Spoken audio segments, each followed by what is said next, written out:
Hey guys, it's Daryl here. I'm interrupting my workout one more time for something I need to talk about. I'd like to talk about the relationship between fathers and sons, becoming a man. Um, and we'll just start right there. All right, as I've told you guys, one time that I actually did go with all seriousness to get a firearm to use it against another human being. Um, I was 10 years old. Um, My father died when I was 9. He had me shooting. I've told you guys this story before. He owned a large amount, a large collection of guns, shotguns, World War II weapons, handguns. He had me shooting these guns. We lived in the woods. He was the boss, the head ranger at a state park, and we lived in the middle of nowhere. And these guns were needed also as home protection. And he taught me how to shoot them, how to respect them, how to clean them, how to hold them, everything about him. Had me shooting a 12 gauge double barrel when I was about 7 or 8. Yeah, I'll never forget that. Anyway, all right, after he died, me and my mom were sitting in the living room. I was sitting on the floor in front of the TV set. My mother was sitting behind me on the couch, cross legged, watching. And my baby sister, who was 3 years old, 2 years old at that time, was in her bedroom in the crib asleep. It was probably about 10, 11 o'clock at night. I think we were watching Carol Burnett. All right, so this we're in the middle of nowhere. It's a street with it's about a mile or two long with only 3 houses on it. No street lights. There was no cell phones back then, and there had been incidences of violence. There was actually a dead body found in the driveway where I lived, where a young man had killed his girlfriend years before. And this is why my father taught me about the gun. One of the main reasons. And then when he died, okay, so we hear a car pull up, and we always get nervous because there's no traffic on this road. You know, I look at my mom; she's wide-eyed. The car stops. A lot of yelling, lots of yelling. It sounds like 5, 6 people, young people, yelling, screaming, right down the sidewalk from my front door, our front door. 40 feet maybe from the front door. Loud screaming. So I look, I'm looking at her. She looks petrified. Then we start hearing violence, bashing, metal, crashing. Um, right off the bat, I'm wondering if they're breaking the house, some part of the house. And I realized quickly that they are beating our mailbox probably with a baseball bat. Um, and it's getting louder. I look at my mom. She's frozen. At that point, I got up. I turned around and I went towards the bedroom door. Went into the bedroom, picked up the shotgun.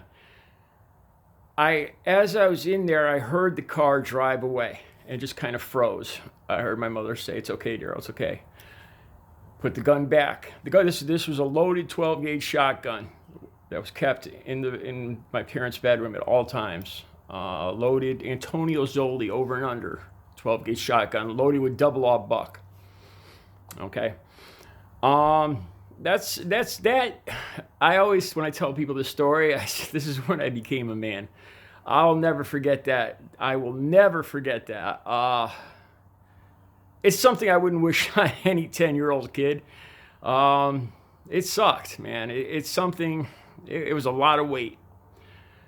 Um, so I don't really know what it's like. I had to assume the position of head of the house, the man of the house, at 9 years old, and hey, I'm not saying if I later turned into a full blown heroin and crackhead, I'm not saying that's the result of it, but it was a traumatic experience. I'll say that. I always think, in retrospect, I don't get mad about my dad dying. I just think it was the natural order of things, and it made me a stronger, better man.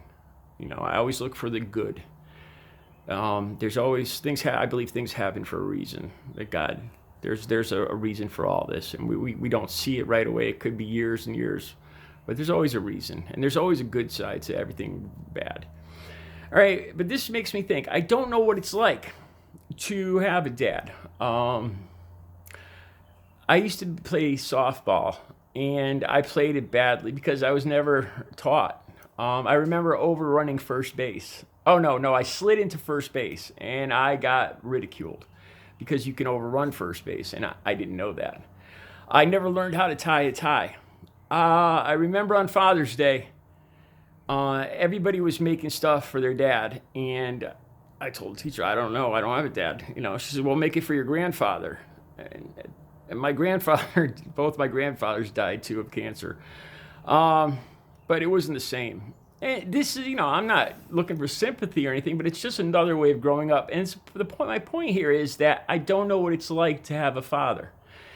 And along that line, and guns, I imagine growing up that you would try to emulate your father. You try to earn his respect. I would imagine, I don't know.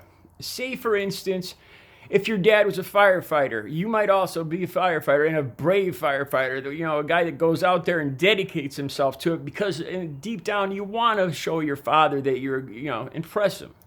Impress him at something that he respects.